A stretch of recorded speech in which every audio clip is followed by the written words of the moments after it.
دا ملګری تپوس کوي چې یو کس د سحر مانځل راغې ډایرک جمع ته ودرېد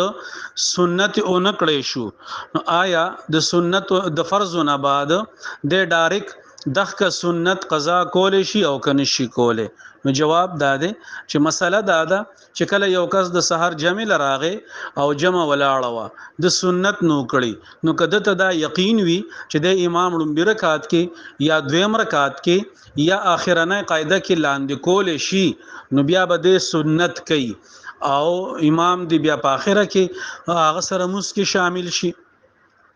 البته که چریده ته دا یقینو که زه سنت کوم نو زمانه جمع فوت کیږي نو بیا به د سنت پریدي او جمع کې به شریکيږي او د فرض نه بعد د سنت کول نشته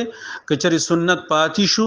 نو بیا د نور خطونه بعد چې کله نور فارغ شي یعنی د نور خطونه 10-15 منټ بعد کله د سنت او قضا کول غواړي نو کول شي او که قضا او نکړه نو سم مسله هم نشته جی دا ملګری تپوس کوي چې په اسلام کې د کمیشن اغستلو سو حکم دی دا اکثر خلک په کمیشن باندې کار کوي نو د دې اسلامی حکم څه دی نو جواب داده چې په اسلام کې کمیشن اغستل جایز دي په دوه شرطونو سره یو شرط داده چې د په کمیشن باندې کم کار کوي چې هغه کار جایز وي